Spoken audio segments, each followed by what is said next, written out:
এবার সাব্বিরকে নিয়ে রীতিমতো কাড়াকাড়ি অবস্থা। বিপিএল এর নিলামের আগেই তাকে দলে ভেড়াতে উঠে পড়ে লেগেছে বেশ কয়েকটা ফ্র্যাঞ্চাইজি। চাহিদার শীর্ষে থাকায় মিলতে পারে চড়া দাম।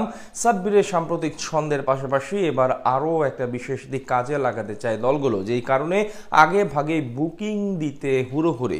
সাব্বিরকে নিয়ে এমন কাড়াকাড়ি আর তার কারণ নিয়ে বিস্তারিত জানবো রিপোর্ট।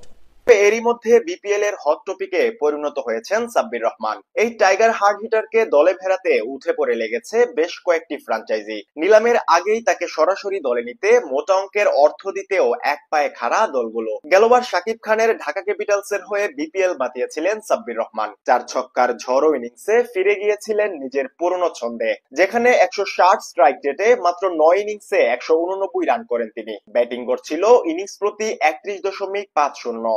এমনকি ঢাকার হয়ে একটি 82 রানের রেকর্ড গড়া ইনিংসও উপহার দিয়েছিলেন। তাছাড়া 9 ইনিংস মিলিয়ে তার ব্যাট থেকে আসে 18টি ছক্কা। সাব্বিরের এমন রূপ দেখে অনেকেই ভেবেছিলেন হয়তো আবারও জাতীয় দলে ব্যাক করবেন এই টি-20 স্পেশালিস্ট, তবে তার হয়নি।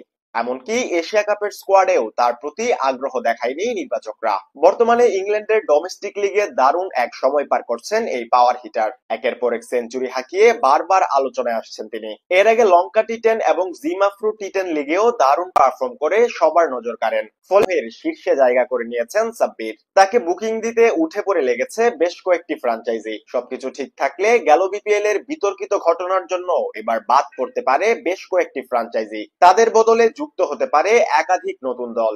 এরই মধ্যে আবেদন জমা দিয়ে বিসিবির সবুজ সংকেতের অপেক্ষায় বেশ কিছু নামকরা প্রতিষ্ঠান। শোনা যাচ্ছে সাব্বিরকে আগে ভাগে দলে নিতে এরই মধ্যে কাড়াকাড়ি শুরু হয়ে গেছে নতুন দলগুলোর মধ্যে, যারা সাব্বিরের সাম্প্রতিক পারফরমেন্সের পাশাপাশি তার ব্র্যান্ড ভ্যালুকে কাজে লাগাতে চায়। দীর্ঘদিন ধরেই জাতীয় দলের বাইরে এই হার্ড হিটার, তবে তার জনপ্রিয়তা কিংবা ভক্ত সমর্থকের কোন